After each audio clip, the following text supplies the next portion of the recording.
Bonjour à tous et à toutes, aujourd'hui je suis ravie de vous retrouver pour vous présenter le tuto de cette jupe là.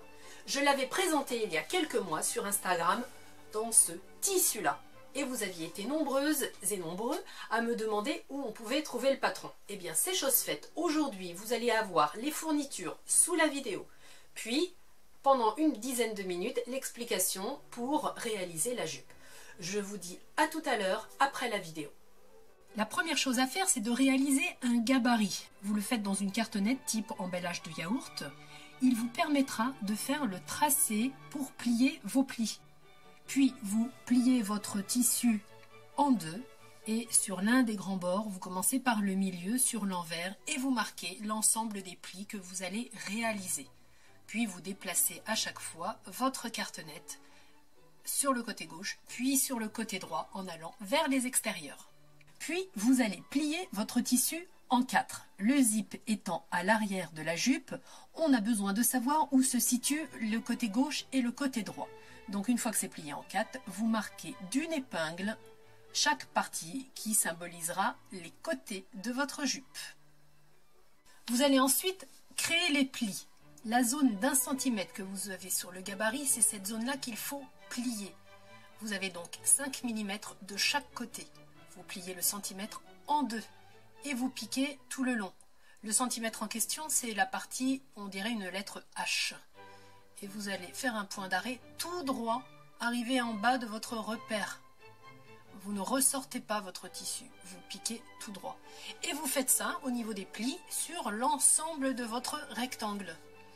Les bords extérieurs, vous avez laissé 3 cm.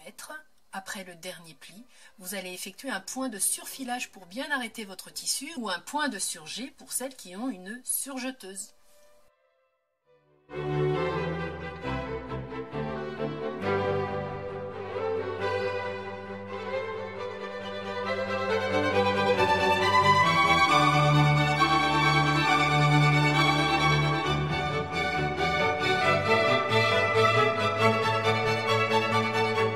Maintenant, nous allons poser la fermeture éclair sur la jupe. Deux types de fermetures existent. Celle de gauche sur l'image, c'est une fermeture éclair invisible. Pourquoi l'appelle-t-on invisible? Puisque lorsqu'elle est posée sur l'ouvrage, on ne voit quasiment pas le zip tellement le tissu revient sur la zone de fermeture. Pourquoi?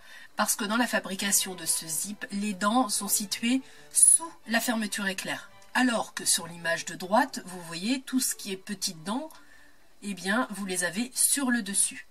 Donc à gauche fermeture éclair invisible, à droite fermeture éclair classique. De plus, pour poser ces fermetures, vous avez deux types de pieds de machine. Sur la gauche, vous avez un petit pied, on le voit par le dessus et par le dessous, avec des petites rainures de chaque côté. Ça, c'est le spécial pied invisible. De l'autre côté, vous avez le pied spécial zip classique. Il faut savoir que le pied classique peut être utilisé pour poser la fermeture invisible également. Par contre, le pied spécial fermeture éclair invisible ne peut pas être utilisé pour poser un zip classique. Maintenant que vous êtes des spécialistes du zip, nous allons poser un classique sur votre jupe. Alors, vous le placez endroit contre l'endroit du tissu. Puis vous l'ouvrez et vous épinglez en prêtant attention à bien mettre le bord du zip sur le bord de votre tissu. Vous décalez légèrement le placement de votre zip sur le haut pour pouvoir poser une marge de couture avec le biais de ceinture. Puis vous faites un point d'arrêt pour démarrer, vous tenez bien vos fils et vous piquez tout le long du zip.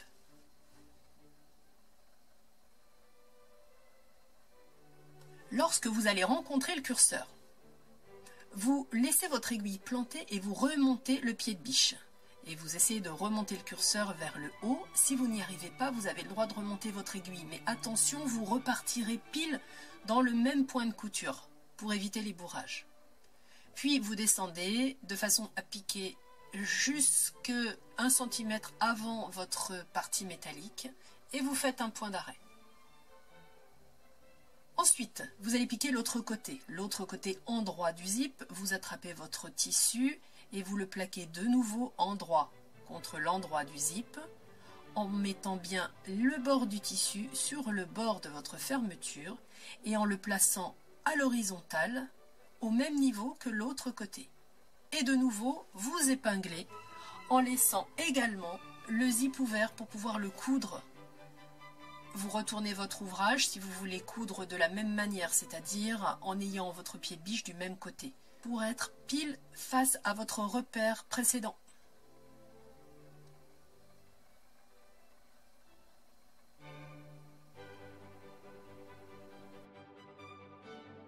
Une fois que vous avez cousu votre zip, tout est bien égalisé, le bas a ses points d'arrêt pile en face l'un de l'autre, vous soulevez votre zip et vous mettez les bords de tissu l'un contre l'autre.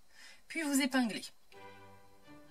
Faites attention que tout soit bien à plat et qu'il n'y ait pas un pli au niveau du bas du zip. Puis vous allez repérer la couture que vous avez déjà effectuée. Vous vous décalez de 2 mm un peu plus vers la gauche ainsi que vers le bas. Ces repères serviront à faire le point d'arrêt de votre couture suivante. Cette couture suivante, vous démarrez du bas, là où il y aura l'ourlet de la jupe, puis vous remontez vers le zip. Pour finir par coudre sur les repères que vous vous êtes donnés. Placez bien le zip pour pas qu'il vous gêne et vous allez coudre un maximum près de votre point de repère. Puis vous finissez par un point d'arrêt sur au moins 3-4 points. Ce décalage-là est important pour l'étape suivante. Vous devez être légèrement plus bas que votre couture de zip. On est sur une autre technique en cas de zip invisible. Puis vous allez soulever le zip et repasser votre bord de tissu en écartant la couture. Puis vous vous mettez de nouveau sur l'endroit. Vous allez rabattre le tissu vers le milieu de votre zip. Ceci dans la continuité de la couture que vous avez faite tout à l'heure. C'est pour ça que ça va pouvoir se rabattre légèrement puisque vous aviez décalé de 2 mm votre couture. Vous mettez un coup de fer. Attention de ne pas passer sur le zip puisqu'il est en plastique. Il risquerait de fondre au niveau des dents et votre zip serait inutilisable. Vous faites de l'autre côté de façon à avoir quasiment le zip de caché par les 2 petits bords que vous avez créés. Puis vous prenez un fil et une aiguille et vous allez piquer d'un côté puis de l'autre de manière à fermer toute cette zone autour du zip. C'est un petit peu le principe des poches de costume. En fait, vous avez souvent des poches passe-poilées qui sont fermées comme ça. Alors vous allez jusqu'en bas, c'est un petit point, un dessus-dessous, tout simple. Vous allez en bas et vous faites un point d'arrêt.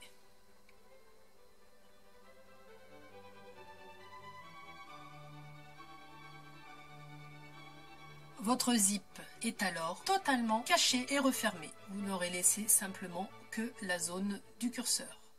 Pour aller au bout de cette jolie finition, vous faites attention que votre zip soit sous le dessous bien plaqué d'un côté puis de l'autre. Vous vous mettez en bas de votre zip.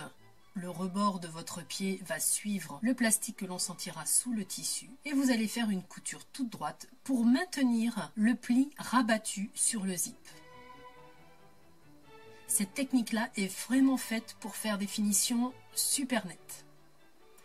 Vous allez jusqu'au curseur et vous faites votre point d'arrêt. Pas besoin d'aller complètement jusqu'en haut puisque la partie haute sera prise dans la finition de ceinture. Ensuite, vous changez le pied de côté pour pouvoir de nouveau repartir vers le bas, sinon votre pied ne sera pas du bon côté. Et vous cousez de la même façon du bas vers le haut à la même distance.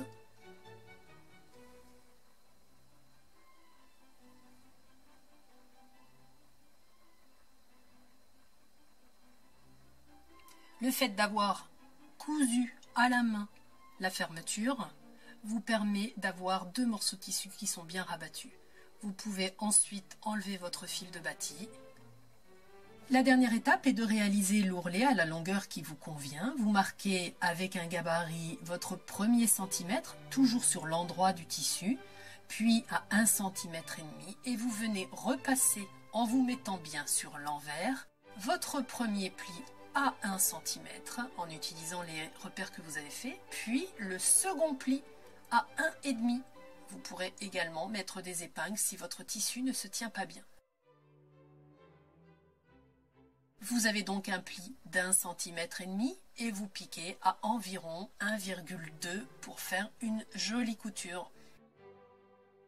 Et vous faites tout le tour, le point d'arrêt ne se faisant qu'à la fin puisque vous êtes en train de coudre de façon circulaire. J'espère que ce tuto est assez clair pour vous et vous a donné envie de réaliser cette jupe à plis. Je vous invite à m'envoyer des photos soit sur le Facebook, soit sur l'adresse mail que je vais vous mettre en lien pour partager avec nous vos réalisations.